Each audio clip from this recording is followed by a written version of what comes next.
Good afternoon, Secretary. Secretary, allow me to shift back to a more domestic issue regarding the Philippine-China relations. Can I just say something? May I request that the questions now focus on what I just said, because this press conference is actually because of the ASEAN ministerial meeting. Probably if I have time, I'll answer domestic questions later. Okay. Speaking of the code of conduct, are there still any contentious issues that ASEAN and China are still trying to resolve? And what kind of commitment did you get from your fellow foreign ministers to conclude? Well, contentious issues, I think you're aware of it, is the milestone issues. I think I enumerated it. It's the scope, the geographical scope, the connection or the link between the DOC and the COC, the legally binding element or characteristic of this document, and some other definition of terms. Your next question is, was there any commitment from any commitment of a sort? Definitely.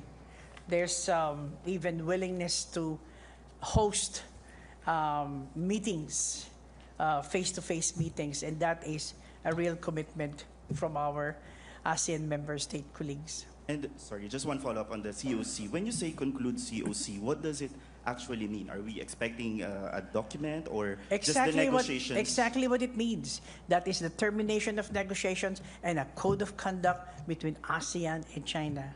That's what it means. Thank you.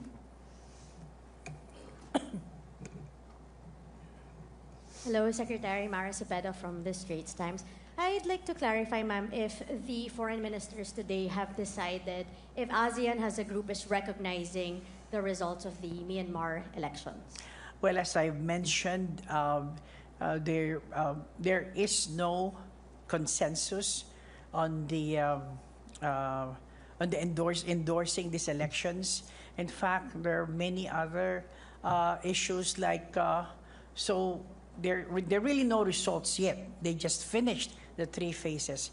The results, we don't know what are the pronouncements after the results come in. And, well, as far as ASEAN's collective view is concerned, there is no endorsement at this point of time.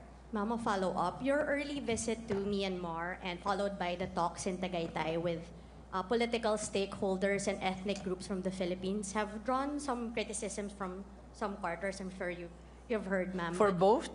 For both engagements? The political stakeholders meeting, ma'am. But also the visit to Myanmar. How does the Philippines, ma'am, ensure that its engagement this year with Myanmar, regardless of the side, is seen as balanced and does not confer legitimacy to one actor? Well, if you do not see it as balanced, visiting Nipidu and holding a stakeholders meeting, then there's something odd about it. The fact is, I did it at the very first part of the year to visit the Nipidu, which is the capital of Myanmar, in my capacity as special envoy of the chair to Myanmar. That is stipulated in the 5-point consensus, and it is a function and it is a mandate, and that's the reason. Of course, you cannot win everyone. I think I do not know how to discuss this issue if I haven't talked to the military junta. And I'd like to add that the reason why I went there on such an early time, because I don't want to endorse the elections. Secondly, thereafter is the stakeholders meeting, which was actually a group that was formed by Malaysia during their term as chair. So if that is not the way to balance things, I don't know how. Thank you, ma'am. Thank you. Next, sir.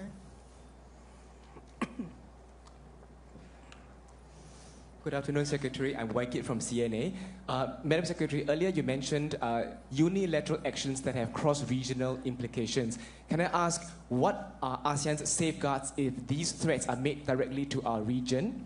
And just one more question on Myanmar. How does ASEAN plan to strike a balance between having a firm position on the Myanmar military of 5-point consensus while also noting that developments may move towards business as usual post-election? How can both tracks coexist, and how would you see these coexistence in a post-election Myanmar? Sorry, I didn't get your first question, but I'd like to respond to your second question. I think what is meant there is bilaterally certain members or ASEAN member states can conduct some discussions with Myanmar. However, as a collective unit, as ASEAN, this is something that has to be there should be consensus in making certain decisions. I'm sorry, but I didn't get your first question. May I repeat my first question? Earlier in your opening remarks, you talked about unilateral actions that has cross-border implications. If such unilateral actions were to be made directly against our region, what safeguards does ASEAN have? Can you say that in what context was the unilateral discussions? In what context is that? Is that Myanmar? I believe your remarks did not mention any party. So I think the exact words were unilateral moves that have cross-regional implications. There may be other unilateral situations. Of course, with the present geopolitical situation, things are moving, as you know well. So these are the possibilities that unilateral actions may take place. Thank you. Thank you. We'll take one question here. Good afternoon, Secretary. Afternoon. Secretary, I have two related questions on Myanmar. ASEAN, as it is now, does not recognize the military rule government of that country. Is that right? Let me qualify that. But yes, the answer is yes. We do not. ASEAN does not recognize the Myanmar military junta as of now. I mean, which are situated in the capital.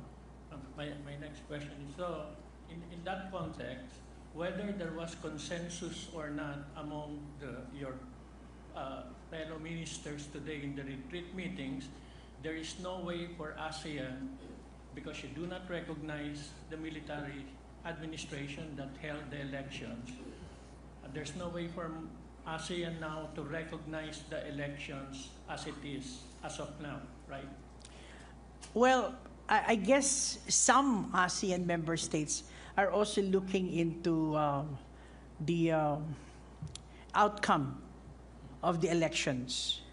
They yes, they do not agree that this military government is not recognized, but it's, as I said, evolving character. There's no decision yet. So it seems that there are a number of very pragmatic way of looking at things that such might evolve into another policy decision at a certain point of time. But it's not as of this date. Yeah, but as of now, officially, ASEAN as a bloc does not recognize the elections. No. Right? It does not. Yes, as of now. It does not recognize the recently held It has not endorsed the 3 phases of the elections that was held in Myanmar. That means it does not recognize the 3 states elections, right? Just to be clear. It's how would I say? Well, simply saying, to respond to your question, yes, it does not recognize, but there are nuances and permutations towards that. All right. Thank you for that, ma'am. Ma'am, and next on the C, you are hopeful, as everybody, as all the ministers are, to conclude the talks this year. I think there are 5 or 4 contentious issues called milestones that you have to conclude.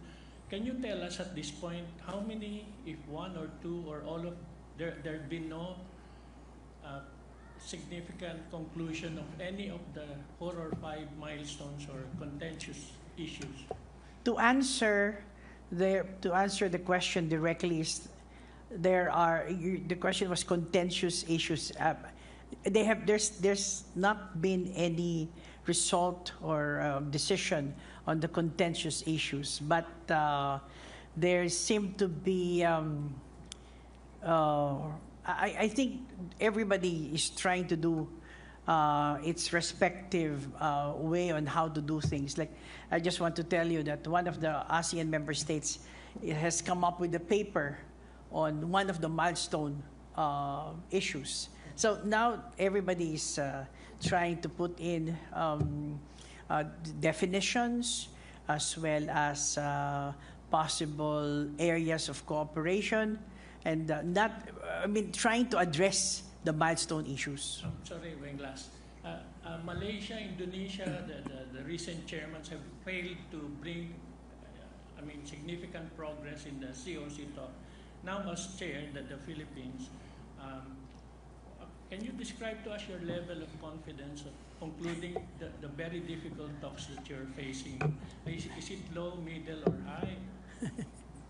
I would love, being an optimist, I would like to say that I have a high level of confidence. But that's being an optimist. But being a pragmatist, I would say that I cannot really predict. But this is what we're going to do as a strategy. We, the Philippines now, as chair, will have monthly face-to-face meetings of the technical working group.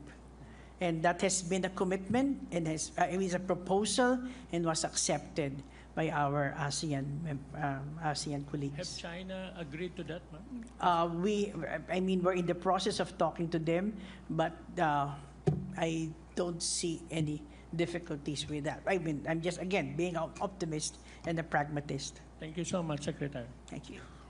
Please identify your agency and state your name before asking questions. Good afternoon, ma'am. Celerina Monte from NHK. Ma'am, since you have mentioned that there's no consensus regarding these elections in Myanmar, may we know how will ASEAN move forward? And by April, it will have the new government. So what can you see what ASEAN will do? Well, there will be several meetings and discussions again on this matter. As I said, one of the determining elements is also what will be the pronouncements that will be made by the military government. ASEAN is of the view that even a certain compliance in the implementation of the 5-point consensus is something that will make things move. So we're still looking into that matter. The representative of Myanmar was present during the discussions, and there had been some kind of pronouncements that came from the representative of Myanmar. May we know how many of those ASEAN members who actually expressed support regarding these elections? They have not really, as I told you, it's not an expression of support, but with a view that these elections might be something positive. If you ask me the number, we're only 11, so I would say that a good number. So does that mean that in the next coming meetings, high-level meetings, still the representatives of Myanmar would be not the ministerial level? I guess that is still a statement, or rather a decision by the leaders, that no member of the military government will sit in the summit level as well as the foreign ministerial level. So that is a decision that may not be that easy until there is another leaders, depending on how it evolves, and only the leaders can amend such a leader's decision. Thank you. Thank you. This is Gao Mian from Phoenix TV. I have two questions. First is, it is reported that there is a special meeting between ASEAN and China on the topic of South China Sea from 30 January to 2nd February. Could you give some detailed information about this? Who is the representative of China attending? Thank you. I'm sorry, can I ask my colleagues? I don't know about this. You don't know? Do you know? These are my ASEAN office colleagues, and they don't know. This is the first time I'm hearing this. Also, there is no this meeting? I am just not aware. I don't know. I didn't say that there is none.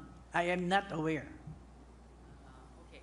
And second question is, in the region, there is a tendency that the cross-border crimes become spreading, which affected the tourism and economic development in the region. And internationally, there is also some big issues such as Venezuela, President be kept, and the Greenland issue, and also the Middle East Iran problems. Those big problems also has potential impact on the regional development. So what kind of exchanges between these ASEAN countries share in this foreign minister retreats? Well, just to say that the subjects that you have mentioned had a lot of airtime, if I may say so, in our discussions of the foreign ministers. Indeed, these are issues, regional, international issues that have that may have an impact to the region, and therefore much has been said about these issues that you mentioned, which involves, and we go back to the basic issue, to the principles of ASEAN and the rules-based international order, dispute settlement, the use of diplomacy and dialogue. We always go back to that principle whenever we have discussions on these issues that you have mentioned. Thank you. Thank you. Next. Good afternoon.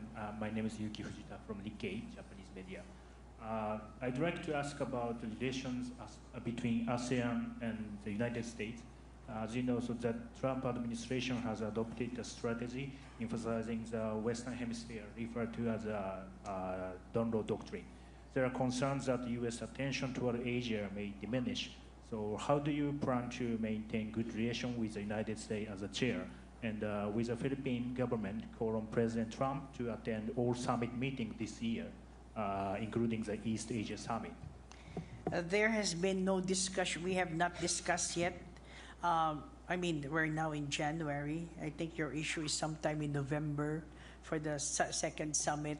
Of course, we are preparing, but I think it's premature to respond to your questions as of this time. Okay, thank you. Next. Can I have two more questions, as I have another bilateral meeting? Yes, Thank ma'am. you. Two more questions. Hi, Ma'am. Joanna Balyaran from GG Press.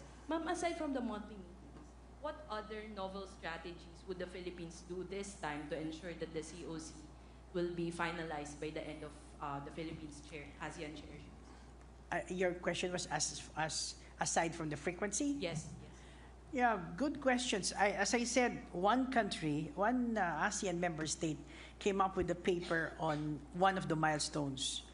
And then there were other member states who are now coming up with papers on the milestone issues. We, the Philippines, well, just to be open about it, one of the issues is on the definition of self-restraint. So that is something that the Philippine, our delegation, is working on, again, not only a definition, but possible terms of reference of that issue on the definition, well, on that of self-restraint. So what I'm trying to say is that we are doubly, even triply working hard to make sure that there is something of a confluence of, or rather, some kind of consensus. We're building up consensus. Right now, we're doing the role of a consensus builder. How many, a follow-up, how many countries do you think are in favor of signing the COC by the end of this year? Signing? All of us. It's precisely ASEAN, China, Code of Conduct on the South China Sea. ASEAN has been talking about this for the past 17 years. And so that I always say that the ASEAN and as well as China have heavily invested in this document. So let's see. We'll cross our fingers. Thank you. Good afternoon, Secretary. I'm Ron Calunsod of Kyodo News. Can you tell us, ma'am, the topics discussed during yesterday afternoon's discussion on the 5PC, and how was it different? How was the Myanmar issue tackled differently today with the representative already present? It's basically the same because the ASEAN has not changed. Yesterday was, of course, more very informal, but it goes back to the basic concept that the 5-point consensus is still the primary basis in our relations with Myanmar. So for today, what did the Permanent Secretary share? the permanent secretary was just trying. The representative, rather, of Myanmar was just stating, "Oh, this is very peaceful elections. That there had been a good number of people who participated." He was trying to describe and the good things about what happened to their electoral process. Last point on the special envoy position to Myanmar by ASEAN. Did you discuss whether it's good to extend the term or? Well, it's not that. It's not whether to this. There is already a decision by the leaders in Kuala Lumpur that there should be a long-term special envoy, and therefore for Myanmar, and therefore the senior officials meeting or the SOM will be discussing it further. Thank you. We'll take the last question from that side. Thank you. Hello, ma'am.